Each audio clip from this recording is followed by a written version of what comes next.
Welcome to homework. Welcome back to another cross product problem. We're going to try a really messy proof that A cross B cross C is equal to A dot C times B minus A dot B times C.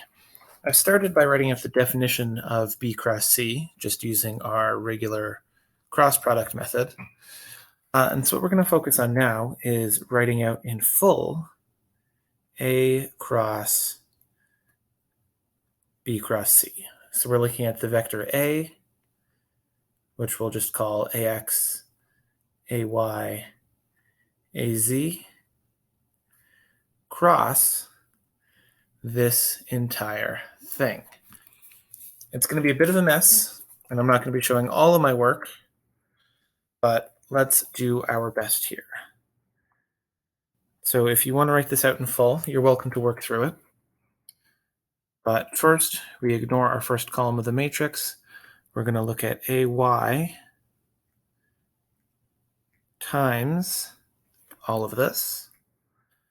That'll be BXCY minus BYCX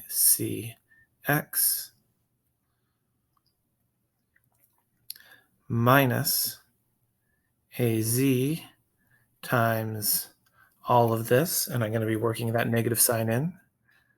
So that'll be BZCX minus BXCZ, and all of this is multiplied by I. Minus, then we'll be covering up our second column. We'll be looking at AX times the last component again. That'll be BX CY minus BY CX. And then minus AZ times the first column. That'll be BY CZ minus BZ CY, all times J. And then lastly, when we ignore the third column, that'll be AX times this middle one. Again, working in that negative sign, BZCX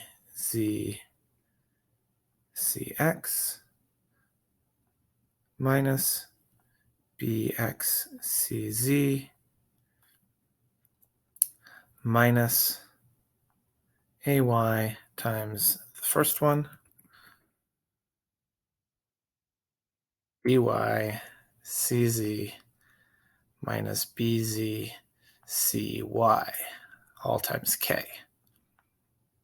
Now, all of this is going to get really messy. I know it's already pretty messy, but all we're going to do is ignore these second two terms for now.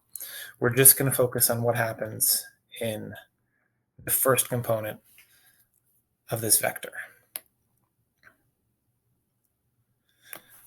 And what we're going to do is we're going to rewrite it. So let's pull out a BX. And then what's left over is we have AYCY. And we have a BX here, leaving us with an AZCZ.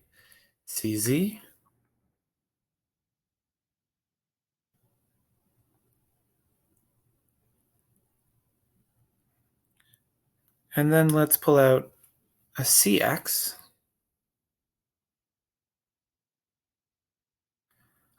Leaving us with, that's going to be AYBY, all times CX.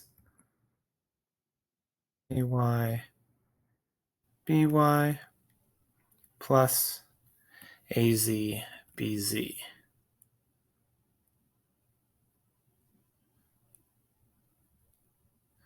All right, and we can verify, you can double check my work, that all this is equal to all of this. Now we're going to do something a little strange. We're going to add, let's make sure I'm adding the right thing here. We're going to add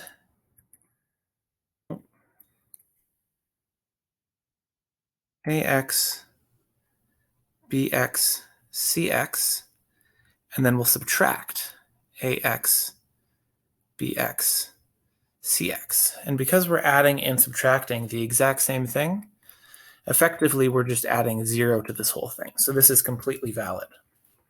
But by doing this, we can now write this first component as BX times, well, BX times, we have an AX, CX right here. Then we have AX, CX plus AY, CY plus AZ, CZ minus CX times, and again, we've got a minus CX right here. So again, we're looking at AX, BX plus AY, BY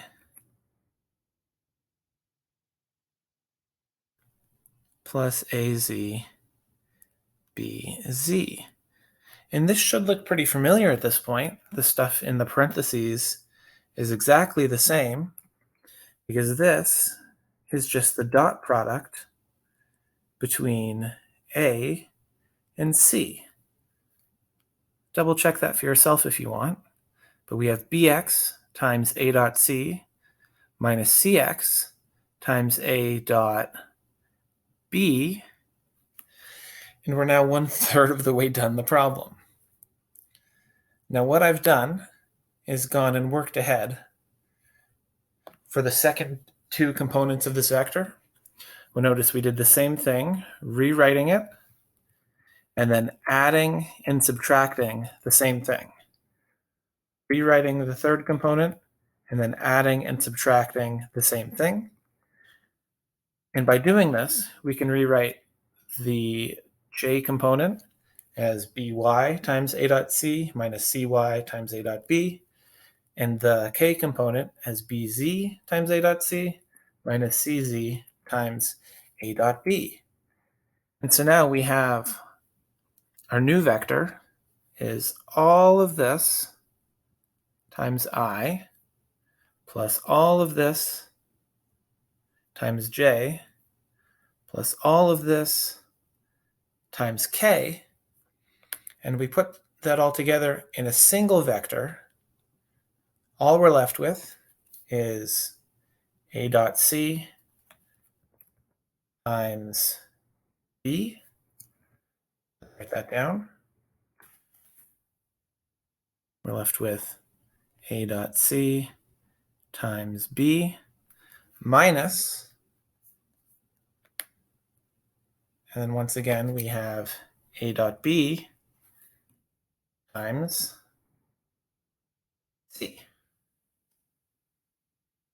So putting that all together, minus A dot B times C. And remember, the original claim was that this was A cross B cross C. So this is one way of proving this identity. It's terribly messy. This is an awful proof, but it's a proof that it does work. Thanks for watching.